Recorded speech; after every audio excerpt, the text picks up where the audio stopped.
नमस्कार, मैं पूनम और आप देख रहे हैं सरल न्यूज। आपको बता दें कि दिल्ली विधानसभा चुनाव में जिस तरीके से भाजपा ने प्रचंड जीत हासिल की है, उसके बाद आम आदमी पार्टी लगातार भाजपा पे तंज कसती हुई नजर आ रही है।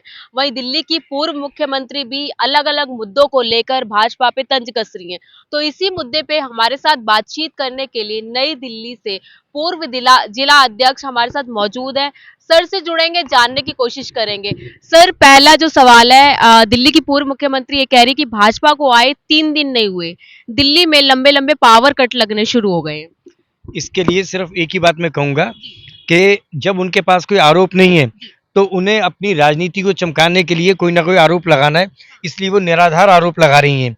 और जहाँ तक छोटे मोटे कट की बात है, जहाँ कहीं सब स्टेशन का काम होगा, कोई और काम होगा, तो उसके अंदर थोड़ी थोड़ी देर के लिए कट लग भी जाते हैं। उनके समय में भी लगते थे, शीला जी के समय में भी लगते थे। और भारतीय जनता पार्टी ने अभी तो सत्ता को पूरी तरह से संभाला भी नहीं है, और उन्होंने अभी से आरोप प्रत्यारोप का दौर शुरू कर दिया है। तो इससे समझ में आ रहा है कि आने वाले दिनों में वो किस प्रकार की राजनीति करेंगे। लेकिन वो ये कह रहे हैं कि अभी तो फरवरी का महीना है और 4-4 घंटे के लिए पावर कट लग रहे हैं। अगर मई आएगी तो दिल्ली की जनता को क्या झेलना पड़ेगा? मई को आने दीजिए, अभी फरवरी चल रही है। मार्च, अप्रैल, मई, जून, जुलाई, अगस्त, जो मर्जी आ जाए, दिल्ली की जनता से जो भारतीय जनता पार्टी ने वादे किए हम उसको पूरा करेंगे और जनता की कसौटी पे खरा उतरेंगे। आज उन्होंने ये भी कहा है कि जिस तरीके से आम आदमी पार्टी जो सुविधाएं लेके दिल्ली में आई थी और भाजपा जिन घोषणा पत्र के साथ दिल्ली में अपनी जीत हासिल करी है, कल ही भाजपा ये कहेगी कि हमें आम आदमी पार्टी की वजह से हम काम नहीं कर पा रहे। इस पर क्या कहेंगे? भाजपा क्या कहेगी इसकी चिंता उनको नहीं करनी चाहिए। भाजपा जो कहती है सो करती है। जो वादे हमने करे हैं हम उन वादों को पूरा करेंगे, और इसकी चिंता माननीय पूर्व मुख्यमंत्री जी को बिल्कुल नहीं करनी चाहिए, क्योंकि अब वो दोबारा नहीं आने वाले और भारतीय जनता पार्टी अब लगातार जनता की सेवा में रहेगी। सर, जिस तरीके से सवाल ये उठता है कि दिल्ली में डबल इंजन की सरकार बन चुकी है, यमुना का जो काम था और सड़कों का जो काम था, उस पर भाजपा कितना काम करे? यमुना के ऊपर पार्टी ने सरकार जो बनेगी उसका रोड मैप तैयार करना शुरू कर दिया है। यमुना कैसी दिखेगी, जो वादा किया है यमुना वैसी ही दिखेगी। और इन्होंने 10 साल में कोई काम नहीं किया। ये अब अपनी कमियों को, अपनी खामियों को, अपनी नाकामियों को छुपाने के लिए इन बातों को कर रहे हैं। भारतीय जनता पार्टी ने जो कहा है वो हम करके दिखाएंगे। सर, जिस तरीके से भारतीय जनता पार्टी ने जीत हासिल की, क्या लग रहा है मुख्यमंत्री पद का चेहरा कौन होगा? क्योंकि लगातार ये कहा जा रहा है कि महिला भी हो सकती हैं, परवेश वर्मा भी हो सकते हैं। अभी तक क्या अनुमान लगाया जाए? भारतीय जनता पार्टी का हर कार्यकर्ता दिल्ली का मुख्यमंत्री है, इसलिए किसी को चिंता करने की आवश्यकता नहीं है। चेहरा कोई भी हो, मुख्यमंत्री जो है वो भारतीय जनता पार्टी का कार्यकर्ता है।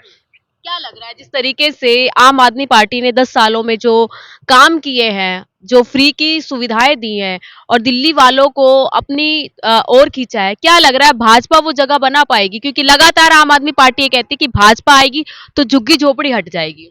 भाजपा आ गई है, झुग्गियां वहीं पर हैं, मकान वहीं पर हैं, दुकान वहीं पर है। मैं फिर इसी बात को कहना चाहता हूं कि अब इन लोगों को दिल्ली की चिंता छोड़ देनी चाहिए। ये अपनी नाकामियां, अपनी विफलताओं को बैठ के उसका आत्मचिंतन करें और ये सोचें कि दिल्ली की जनता से जो इन्होंने झूठ बोला है वो झूठ का जवाब वोट से दिल्ली की जनता ने इनको दिया है। इसलिए अब इनको दिल्ली की चिंता नहीं करनी चाहिए, दिल्ली की चिंता भाजपा कर लेगी। क्या लग रहा है जो एक मुद्दा उठ रहा है कि मुस्तफाबाद का नाम बदलने की कोशिश की जा रही है, वो किस तरीके से सही है? और जब सरकार आई, मतलब सत्ता में आए हुए 3 दिन हुए, शहरों के, राज्यों के और जगह के नाम बदलना सही है क्या? ये जो राज्य बना है, जिस तरह से सरकार बनी है, सरकार का सोचने का विषय कि सरकार ने कहाँ का नाम बदलना है, कहाँ का नाम नहीं बदलना। हमने कर्तव्य पथ का नाम रखा, हमने और कई रखे, सब कुछ किया जनता के हितों में किया। जिस चीज़ के अंदर जनता ने कहा कि ये काम कर दीजिए वो हमने कर दिया, और जिसमें उन्होंने कहा कि नहीं करना तो हमने छोड़ दिया। तो जो जनता चाहेगी मुस्तफाबाद की कि ये नाम रखो, हम वो नाम रख देंगे। सर, जिस तरीके से आम आदमी पार्टी ने 10 साल दिल्ली को दिए और काम भी करके दिखाया, लेकिन इस बार जनता ने नकार दिया। भाजपा किन नए मुद्दों के साथ दिल्ली में, मतलब जिस तरीके से वो घोषणा पत्र लेकर आई है, उन पे कितना खरी उतर पाएगी? देखिए, पहली बात तो मैं आपकी इसी बात का जवाब दे दूं कि 10 साल में अगर उन्होंने काम किया होता तो दिल्ली की जनता उनको दोबारा सत्ता में लाती। लगातार वो तो कहते ही है ना, हमने काम किया है। उनके कहने से क्या होता है, अगर वो काम किया होता तो वो काम दिखता। दिल्ली की जनता को अगर काम दिखा होता तो उन्होंने उनको वोट दिया होता। ना तो उन्होंने कोई काम किया, उन्होंने सिर्फ अराजकता फैलाई। उन्होंने सिर्फ ये सोचा कि दिल्ली की जनता को हम जिस तरह के भी झूठे वादे करते रहेंगे, जो दिखाएंगे दिल्ली की जनता वो देखेगी। लेकिन वो ये भूल गए कि दिल्ली की जनता अगर सत्ता में बिठाना जानती है तो सत्ता से उखाड़ना भी जानती है। तो देखिए हमारे साथ इस वक्त नई दिल्ली के पूर्व जिला अध्यक्ष मौजूद थे। सर का साफ साफ कहना है कि जिस तरीके से दिल्ली की पूर्व मुख्यमंत्री लगातार जो भाजपा पे तंज कस रही हैं, वो तंज कसना छोड़ दें। दिल्ली में भाजपा की सरकार बन गई है और भाजपा किस तरीके से दिल्ली वालों को और दिल्ली को चलाएगी, ये भाजपा की टेंशन है। देखना ये रहेगा कि दिल्ली का जो मुख्यमंत्री वो कौन होगा। मैं पूनम, आप देखें सरल न्यूज।